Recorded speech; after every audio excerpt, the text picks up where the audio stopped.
Okay, great. All right. Welcome everyone to Policy. Tony, do you mind if I just kind of jump in here and kind of take Let's go. over?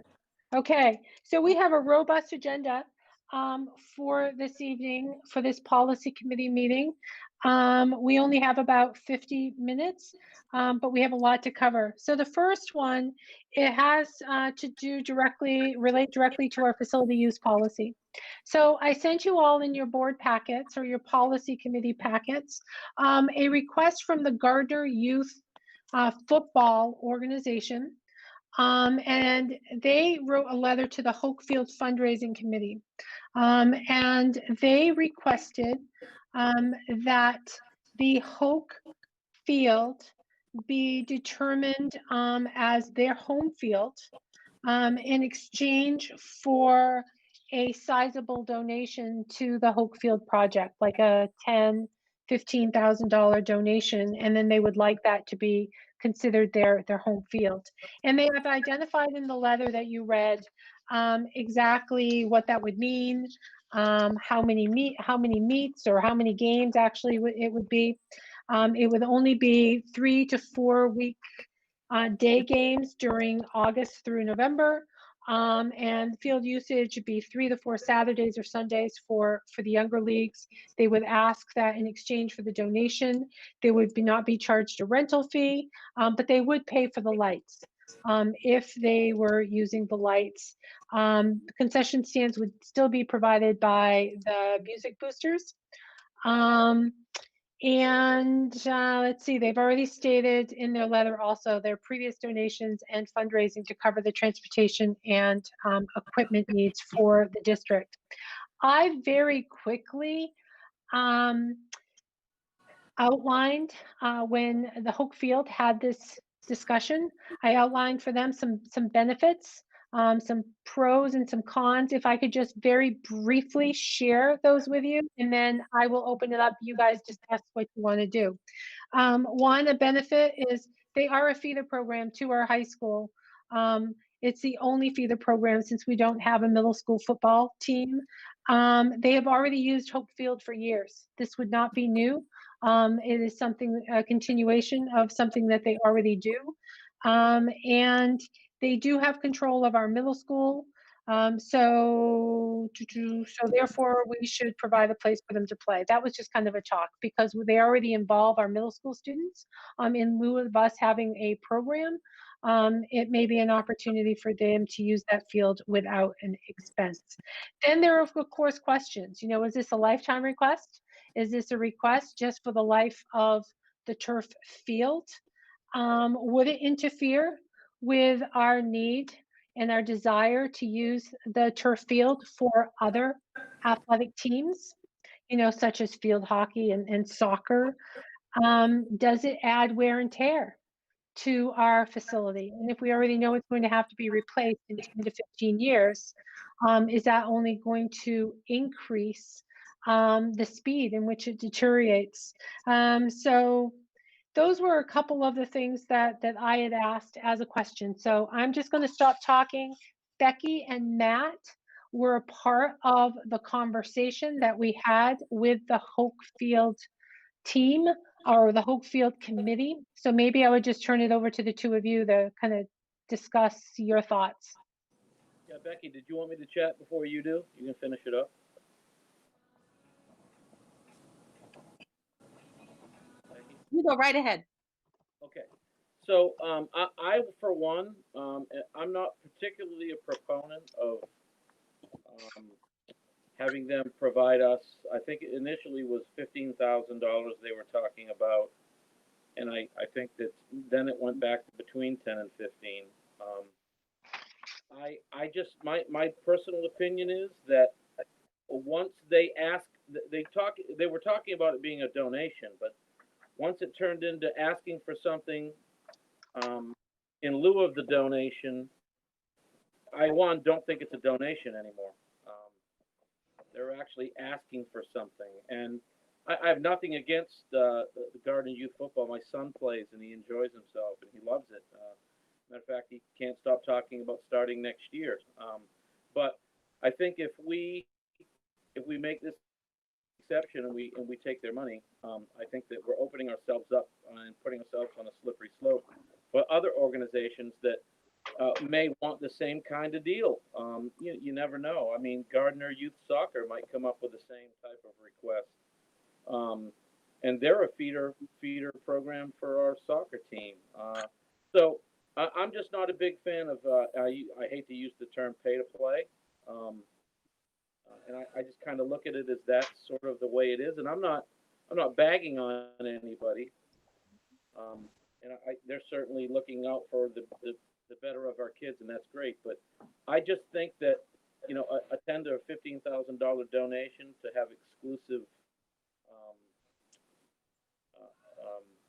access ahead of others is something that's I don't think we should accept, and I say that because I don't think $10,000 to $15,000 is going to break this project. And I would rather, I use another term. I really don't want to throw the baby out with the bathwater, and I think we just need to stay above board. I think sending a message to the community that as long as you don't donate a certain amount of money, you can have exclusive rights to do anything to district property is just a slippery slope. And I don't know if Becky, if I was out of line there or I said something that wasn't true, please correct me. But that's sort of where I'm at anyway.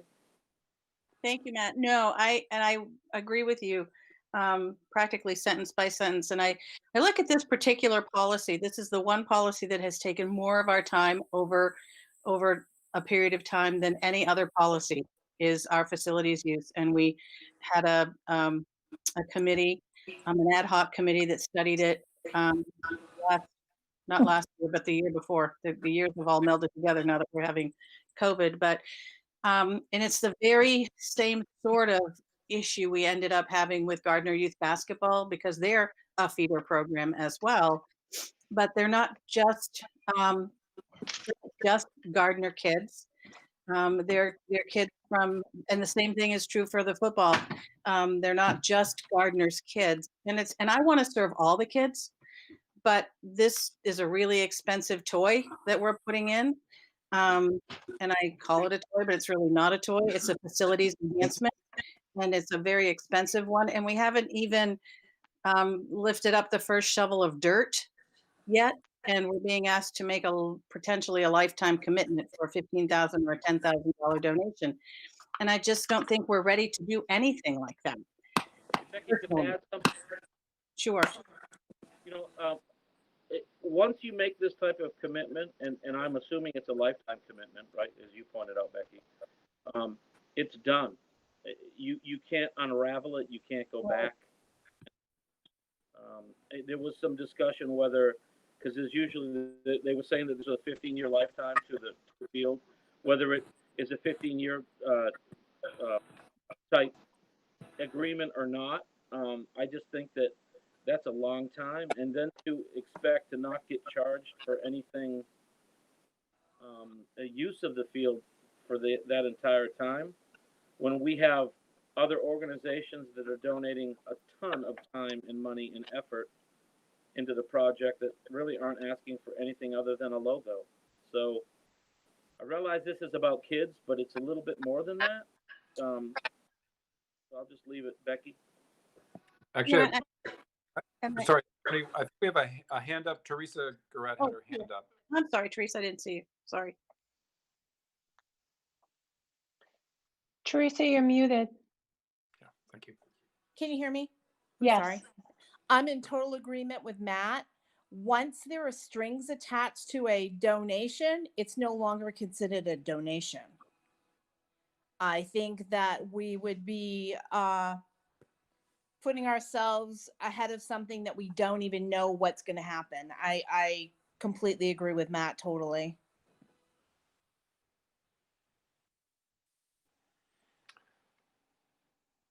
Yeah, thank you, Teresa. Yeah, Becky, did you have something to add there? Just one final thing, and that is just the sheer amount of man hours and time it takes for Andrea to manage facilities use and billing and making sure that we're doing it the right way, that we're following our stages. It has been such a time sucker for the board and for our coaches and our sports teams. And I don't think we need. I'm hesitant about a quid pro quo. You give something, you know. I'm hesitant to do something like that. Yeah. Any other comments from other committee members? And yeah, I have something I'd like to explore. Are there, and I do want to recognize, yeah, that this is, you know, people look at this as a, you know, it's a community endeavor. It is going to benefit our school, but also, you know, benefit members of the community, the students of the community. I do want to be mindful that while it is a play area and in a sense would be a fancy new toy, we're also looking at this a bit as both for the safety and, you know, well-being of our student athletes. We're also looking at this as a potential, you know, that we could rent this out. What about wear and tear on the field? I just want to make sure we cover that as far as the life of the actual playing surface. Nate has joined us, and it's possible that Nate could answer that question. Nate, are you in a position where you can turn your camera on so we can see you? Great. Hi, everybody. Yeah, so there is a 10-year warranty on the field, Tony. And the only thing I can tell you from my experience with talking with other athletic directors is the amount of wear or the longevity of their fields. For instance, Hamden Academy was one of the first schools in the state to have a turf field installed. That was years ago. They got 15 years out of their turf field, which was used for multiple sports. And that the technology wasn't nearly as good as it is today. And the durability of the field wasn't nearly as good as it is today. So these turf companies offer a 10-year warranty, but the lifespan of the turf is expected to be much greater than that. Having, you know, a youth football program play on there multiple times a week during the fall, I wouldn't think would have any impact on that. Okay. All right, thanks. Yeah, go ahead, Matt. The other thing is that that was mentioned during our meeting was that Gardner Youth Football isn't going to be really requesting, with the exception maybe of a couple of night games, use of Hoke Field any more than they normally would. Now that could change, I suppose, especially if you give them, you know, a sort of a pass to have priority. But, you know, I wouldn't feel comfortable taking a donation, if you will, if that's what you still want to call it, from them when they're really not going to be using it any more than they normally would. It wouldn't be the right thing to do. So I guess it's sort of a double-edged sword in that regard, but so yeah, that's it for me. Yeah. Yeah, that preferential scheduling. Oh, go ahead. Yeah, just Matt, you mentioned you don't think if they didn't have this, if they even didn't donate at all, we'd be okay financially, it seems like, from what you said. So I lean on you all as having the history in this arena. So I agree with you. Becky, would you agree that it's not a make or break project, donation type thing? Absolutely. Yeah, I don't think it's gonna. Yeah, it's not a make or break. It's a maximum of $15,000 for a priority usage in perpetuity. That's. Yeah, I don't think it's going to break the project.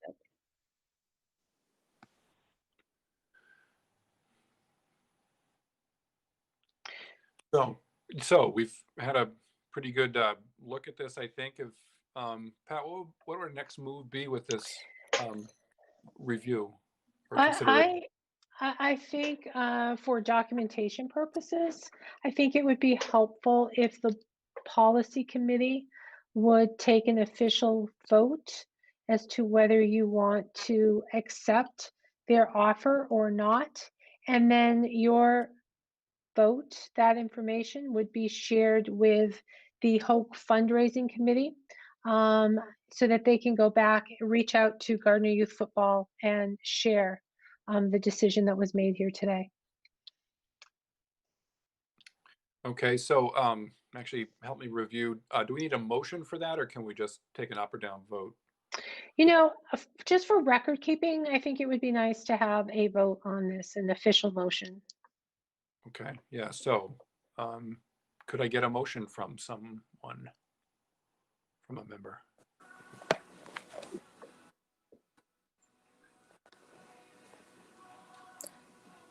Tony, Yeah, sorry. and I make a motion that we take a vote. Okay, and could I get a little more content to that? A vote to, I make a motion that we vote on taking the donation or not to take the donation. Is that better? I would ask that you make a motion that either says that you are making a motion to accept the donation in exchange for giving them priority use of Hoke Field, or that you're making a motion to refuse their donation, that you refuse their donation, and I would have to work on the wording, and all of the requests that go along with that donation. I make a motion that we refuse their donation. all right. Do we have a second? Can I say something before we have a second? No, you Um, need to make a second and then have a conversation. Yeah, Okay, I'll second that. all right. Thank you, Matt. And now, yeah, discussion? I don't want to, will this close the door on any type of donation that they want to give in the future? I mean, or is it just a specific donation? It's this specific donation as it ties to their request to have Hoke Field be their primary field without being charged a rental fee for usage. So if in the future they want to make just a general donation, or they want to propose a different type of offer, they're absolutely free to do so. Okay, Teresa's motion is actually pretty blunt and to the point. I think we're probably okay with that. And I also think, I think that how this is relayed to them and presented to them is really important. And I know, Pat, you will do an excellent job at that. It's not intended to insult anyone. It's just not appropriate for us to do it this time. Yeah, I'd like to convey the idea that we respectfully decline the generous, well, the offer as written, but certainly would be open to such donations as they would see fit in the future. But yeah, that respectful piece would be important to me to convey. But as written, we just can't commit to that. I think we can vote, right? Yes. All right. Pat, will that be you calling the roll? Yes, I can call the roll. Teresa has her hand up. Yes, I recognize Teresa. I just wanted to say, I mean, I think a donation is great. We need donations, but a donation that has strings attached to it, that's not considered a donation. In my opinion, if you look up the word donation, it doesn't have strings attached to it. It's giving freely for the purpose of whatever fundraiser, whatever you're doing. No strings attached. That's the only thing I have a problem with. Other than that, I want everybody to play football and have a good time, but the strings attached isn't okay. That's all. Absolutely.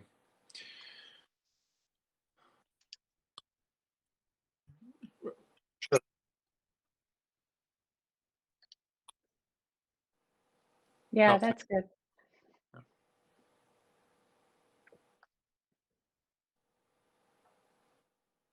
Tony, do you want me to take roll? Yes, actually, that'd be great. Thank you, Pat. Okay. Matt Marshall,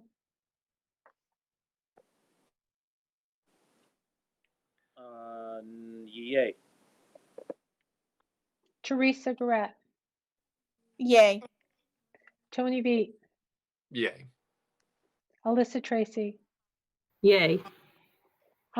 Becky, you are not officially a member, but you are kind of filling in as chair. John Umlin's usually here and he's no longer on the board. So do you want to vote? Okay. And your vote? You're muted. I'm muted and I'm blocked out. Yay. Yay. Okay. And Nicole, I'm not going to ask for your votes because you're not officially on the committee. Okay. All right, then that's unanimous. Okay, I will work with Becky on the actual motion so it captures what we discussed here today. And I will work with Becky on communication back to the Gardner Youth Football Organization. Great. Okay, Thank you. I have to go to another meeting now. great. Thank you. All right, I'm bye-bye. I'm going to hop off so that I can get be on time to the next meeting as well. Okay, great. Thank you, Becky. Thank you. All right. Wayne, And let's see. So it looks like we're going to go into the school board use of electronic mail, policy BEA, is that correct? Yes. All right, so as you can see, I did not have, or I do not have any proposed changes. However, now that I've looked at it a second time, I might eliminate some of the MSAD11s. You know, we got a little heavy-handed last time around and threw a little too many in there. But that would be the only change that I would recommend. Yep, and so put brackets in that say MSAD11 school board, the board in brackets. Or I would just say, you know, where it starts off, the use of electronic mail by MSAD11 school board members. And then throughout the rest of it, I would just say board members, Board or members, yep. school board members, and just eliminate MSAD11 altogether. Yep. Okay, are folks fine with this? I'm good. Okay. The next one, BEC, is actually new, and this is the main school management version. What we had before was just BEC-R, which are just the procedures to go with executive session, and they're recommending really breaking it out into two policies. So what you're looking at here would be the very brief policy that would just describe executive sessions. And then if you go to BEC-R, I modified that particular policy since the recommendation is to have the executive session policy be standing alone. So I took those items out, pulled them out, put them into BEC, and they were no longer necessary to keep in the executive sessions procedures. However, with all of this said, there really are no substantive changes to this policy at all. Yeah. The only thing I would add actually is that actually they're both right now in the document I have, both files are labeled BEC. The you know, one paragraph, new one, executive sessions is BEC, but if I scroll down, it looks like executive sessions procedure is not labeled BEC-R. Great catch. Thank you. I will make that correction. And that, yeah, that's my understanding. Yeah, I just forgot Yep. to add the R. Yeah. Okay, thank you. Good catch. I can always count on you, Tony, to catch those small details. Thank you. Jump at me. Awesome. Yep. Good teamwork. All right. Is that all with BEC and BEC-R? Okay, I see some fingers. Okay, great. Some thumbs, I should say, not just fingers, thumbs. All right. That kind of meeting. Yeah, it's been that kind of day. It's been that kind of week. All right, BECA. D. Yeah. BEDA. Yeah. Notification of board meetings. Yeah, it's written on the agenda wrong. Oh, nice. Good catch Yeah, that way. yeah, I didn't- yeah, that was my fault. I typed it on the agenda incorrectly. Again, there were no changes to the proposed policy. I would once again consider deleting maybe a couple of the extra MSAD11s, but other than that, it will remain the same if you support it. I'm fine with that. Okay, I see Alyssa has her thumb up. All right. Next, agenda prep. All right. This particular policy, it says it's the main school management version versus our version. I'm not sure that we included our version in here. The only really significant change that I made when I looked at this, it had to do with agenda prep and let's see, no requests for agenda items. I originally it stated, and I think our current practice has been, is that someone only needs to notify us 7 days in advance if they want to have something on the agenda. And with the way we establish our agendas, 7 days just isn't sufficient. So I changed it to 14 days. Yep. But that's the only change that I made.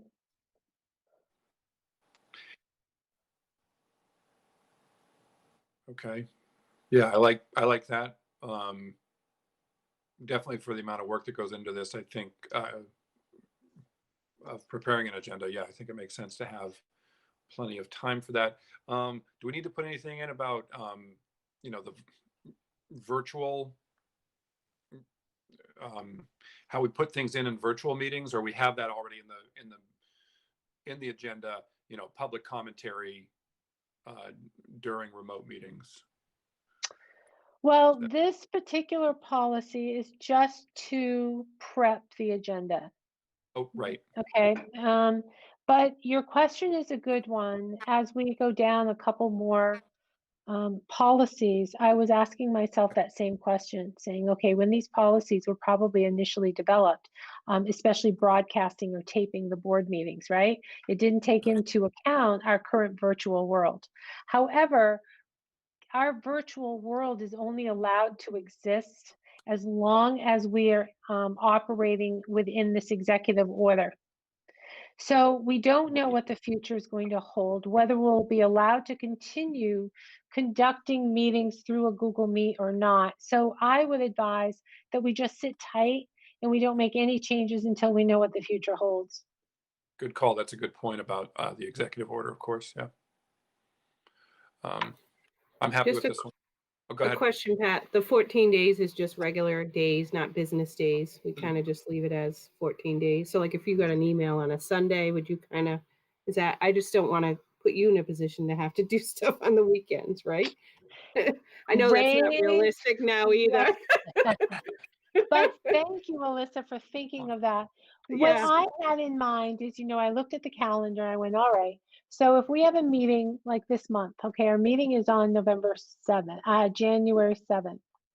We set the agenda back on, well, because it was a vacation, we actually set it back on the 22nd. Normally, it would have been set on the 28th.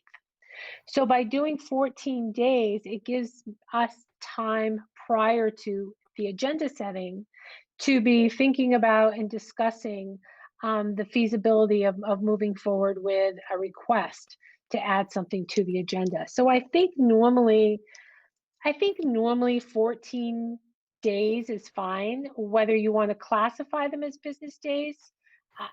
I don't know. To me, 14 days means 14 calendar days. Okay, no, that's fine. And if that's how it was written, I was just trying to sort of be considerate, and also if someone's emailing you or requesting via phone, giving you enough time, and then also if it is on the agenda or if it isn't, that whole scenario.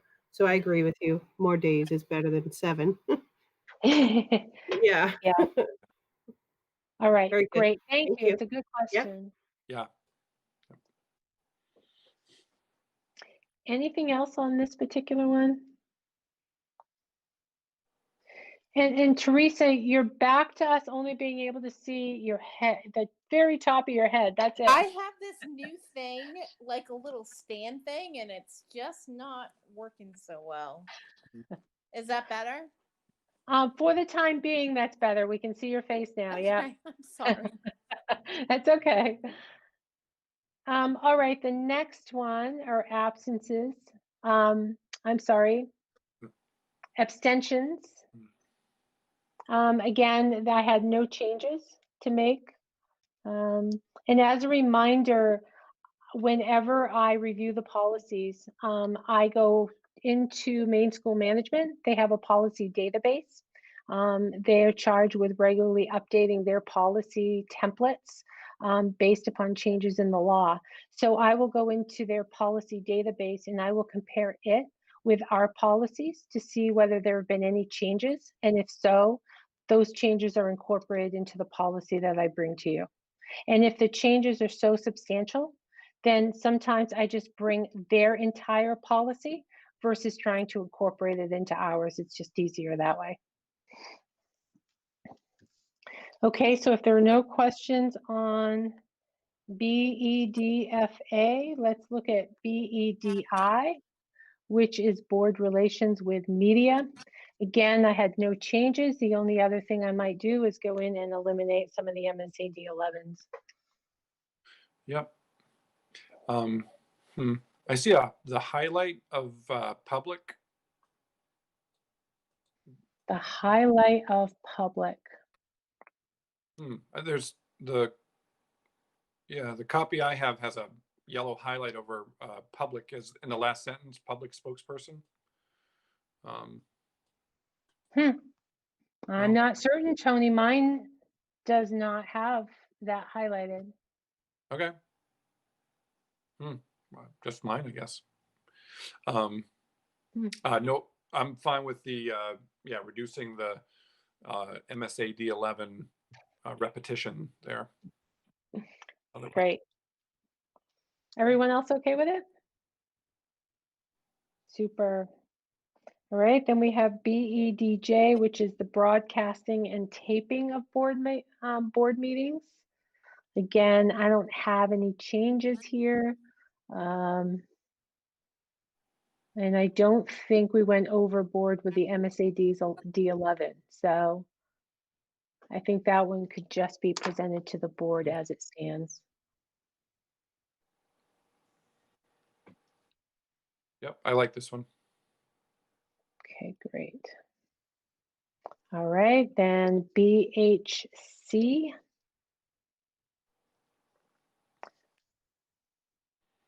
This is an existing policy. I might eliminate some of the MSAD11s, but this is just our current practice and expectations for board communications with staff.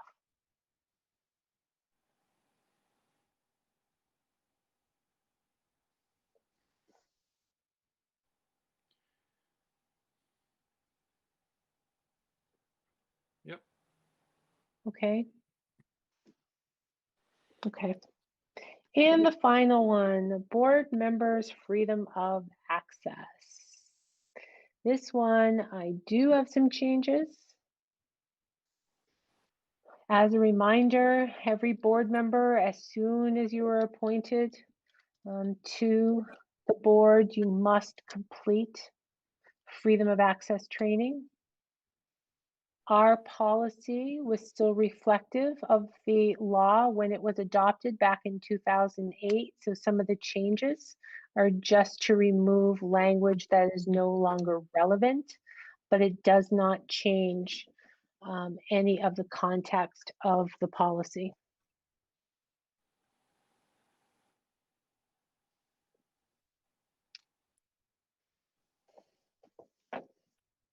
I see Alyssa has her thumb up. Yep. Matt, Tony, Teresa, great. All right, that's unanimous. So that's all I have. To be perfectly honest, I thought for certain the first conversation regarding facility use would take a lot longer than it did. So I was concerned that we wouldn't even get through this agenda, and here it is, only 5:08. So we have time to take a break and transition before the board meeting. Tony, I would love to have a motion to move all of these to the board to recommend our first reading. So, and actually, I guess I need to clarify. I'm happy to make that motion. Can I do that as the chair? Sure. Yeah, right. So I would move that we send these policies we just reviewed as a bundle for first reading at the next regular board meeting. I see Matt giving us a second.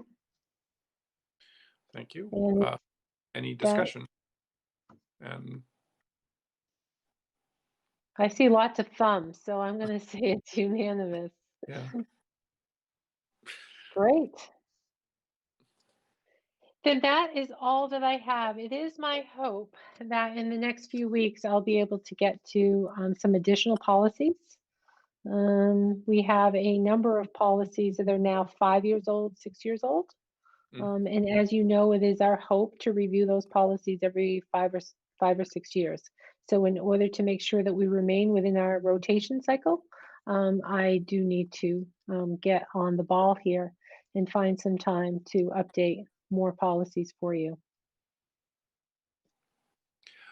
thank you very much. I really appreciate your attention to the cycle of it and use of the state website to make sure we've got the most current versions. But anyway, that 5-year loop seems to be working. Is there anything that needs to be done as far as like anybody else that could help you do this, or at least start pulling them, preparation for you? I don't know, Tony. Sometimes it's easier just to do things yourself because you know what the policy needs to look like. You know what questions to ask. Yep. Yeah. And at the present time, I don't feel like I have the capacity in the central office to be able to do that. Now, this committee also looked at job descriptions. And I do have a colleague of mine, another superintendent from around the area who happens to live in our district. And that particular superintendent was out on medical leave. And in exchange for some soup that I made him, he was going to work on some job descriptions, and he was going to share those job descriptions with me. So I am anxiously awaiting to see what he accomplished, and I gave him our job descriptions as a template to work from. So we'll see. So I may be primed to provide you with some job descriptions in the next few weeks. So You never cease to amaze, Pat. That's perfect. I love it. it was Outside the worth box. the soup. Yes, What kind of soup? I know. Actually, what it was it was ground turkey with canned tomatoes, with let's see, it had garlic, onions, peppers, and noodles. What were the noodles? I'm drawing a blank on the names of my noodles. That's all that it was. It was very simple. It is robust. It's healthy. It's great. It's one of my favorite meals to prepare. That's awesome. Yeah, and he lives in so West glad- Gardner, so it was like 2 miles from my house. I could jot over and deliver it, so it was great. Awesome. Yeah, you never cease to amaze me. I wasn't expecting that tonight. That's great. I look forward to seeing those job descriptions. Yeah, if we're good, no other business. We got a few minutes before our next meeting. I guess I would move to adjourn. Fantastic. Yeah, we don't usually make motions.